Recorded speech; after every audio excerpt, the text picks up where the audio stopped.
dan subscribe supaya video saya selanjutnya teman-teman tidak ketinggalan. Terima kasih, langsung saja. Check it out.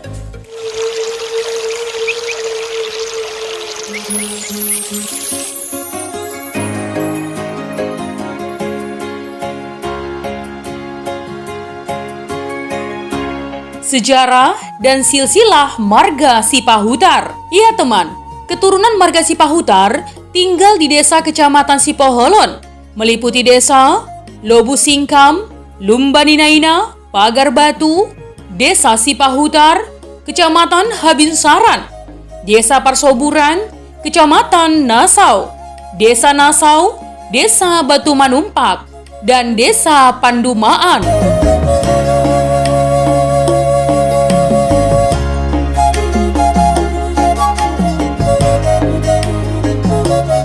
Sipahutar mempunyai nenek moyang yang bernama Mata Sopiak Langit. Iya, Mata Sopiak Langit adalah Raja Marga Sipahutar atau keturunan pertama yang membawa marga Sipahutar sampai saat ini. Nah teman, menurut sejarah dari para sesepuh Sipahutar terdahulu, Raja Sipahutar mempunyai satu buah mata yang terletak di tengah-tengah kening. Ya, sejak kecil, Mata Sopiak Langit sudah belajar hal-hal tentang perdukunan. Dengan kesaktiannya teman, beliau sangat dikenal dan sangat ditakuti oleh orang banyak. Karena pengaruh kekuatannya ini juga, Mata Sopiak Langit berkenalan dengan putri tulangnya atau Pariban yang bernama Giring Panaitan Boru Hasibuan. Adapun tulangnya bernama Hasibuan Daturara. Ya, dari kampung Janji Matogu, Porsea. Putri tulangnya ini yang di kemudian hari dipinang menjadi istrinya. Iya, konon tanah kelahiran si Raja Sipahutar berasal dari suatu kampung di pinggiran Danau Toba teman, di sekitar kota Porsea. Ayah dari Raja Sipahutar bernama Datu Dalu dan mempunyai beberapa orang saudara yang berasal dari satu bapak atau Datu Dalu.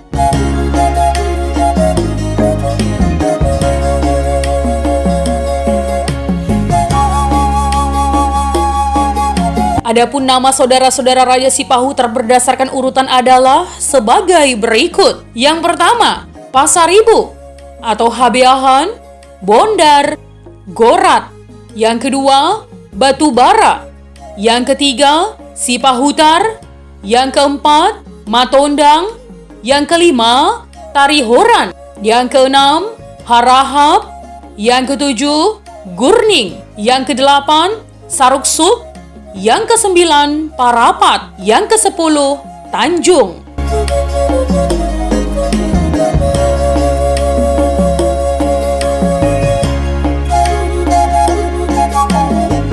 Raja Sipahutar mempunyai istri Boru Hasibuan dan 3 orang putra. Yang pertama, Huta Balian.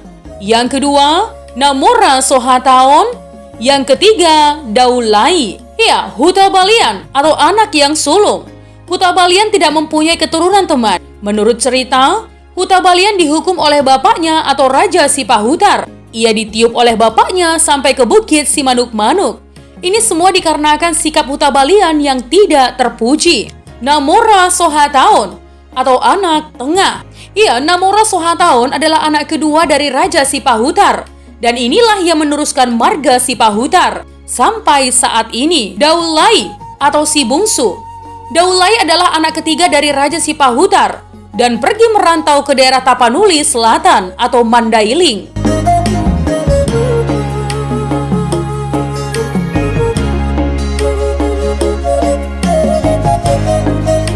Nah teman, setelah Sopiak Langit menghukum anak sulungnya atau Huta Balian, Sopiak Langit sering merenung dan menyesali perbuatannya. Hal inilah yang pada akhirnya menyebabkan Sopiak Langit pergi jauh dari kampungnya untuk melupakan kejadian yang menyedihkan tersebut. Ya, ketika dia pergi dari kampungnya, dia meninggalkan istrinya Boru Hasibuan. Namun kedua anaknya yang lain turut dibawanya, yaitu Namora Sohataon dan Daulai. Ya, mereka bertiga berpetualang selama berhari-hari teman, menelusuri jalan dan daerah yang tidak bertuan dan tak bernama. Setelah menempuh perjalanan yang panjang, mereka berhenti di suatu tempat dan mendirikan para-para atau menara kayu. Ya, sebagai tempat tinggal untuk mereka tinggal. Di sanalah ia berladang sambil membesarkan kedua anaknya. Kampung inilah yang kemudian bernama Desa Sipahutar. sekarang Kecamatan Sipahutar, karena Raja Sipahutar yang bergelar Mata Sopiak Langitlah yang merintisnya.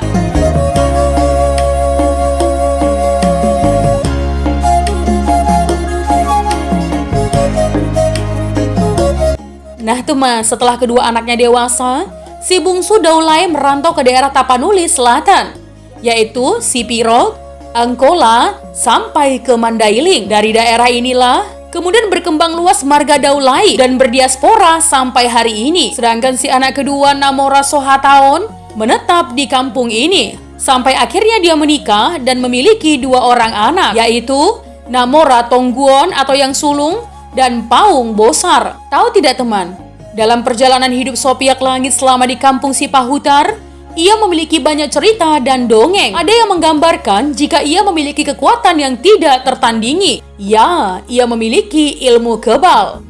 Ada juga yang mengatakan bahwa dia adalah dukun sakti mandraguna yang dapat mengobati beragam penyakit. Dan masih banyak juga pekerjaan-pekerjaan positif lainnya. Tetapi di balik kehebatannya itu teman, ada juga pekerjaan-pekerjaan atau sikap-sikapnya yang kurang terpuji, seperti mengambil istri orang lain untuk menjadi istrinya, ya, melalui kekuatan yang dimilikinya.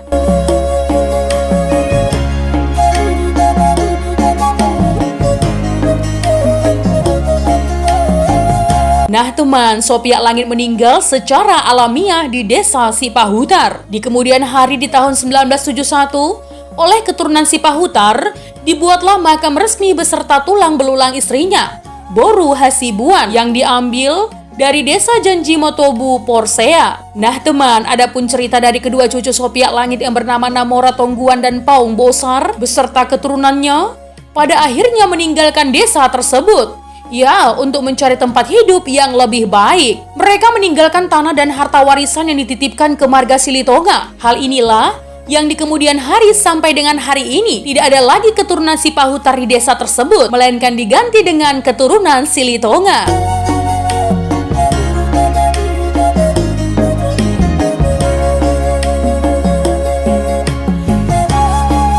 Nah teman, keturunan dari Namora Tongguan ada 5 orang.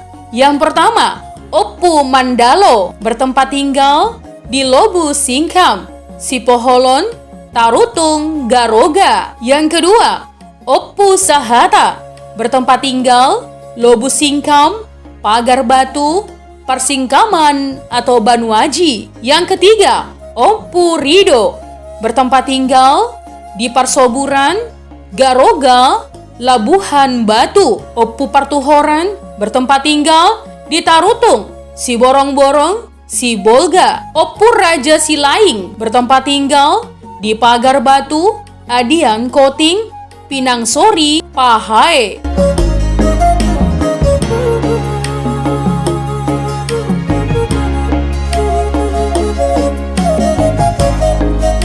Keturunan dari Paung Bosar ada 4 orang teman. Oppu Bela, Oppu Porhasaunangan, Oppu Raja Jokas Ulu Balang, Oppu Namora Sojuangon. Keturunan dari Paung Bosar bermukim di daerah Tarutung, Persingkaman, Silangkitang, Sipan, Sihaporas atau Sibolga, Pinang Sori, Batang Toru, dan daerah-daerah lainnya. Nah teman, demikianlah keturunan-keturunan Raja Sipahutar tersebar ke seluruh negeri, yang kemudian sampai ke kota-kota besar hingga luar negeri. Dari ke-9 keturunan inilah mewarnai perkembangan kuantitas jumlah marga Sipahutar di muka bumi ini. Dan kalau diurut-urutkan teman, maka marga Sipahutar dari nomor atau generasi mana saja akan merujuk pada salah satu nama opung yang 9 nama tersebut.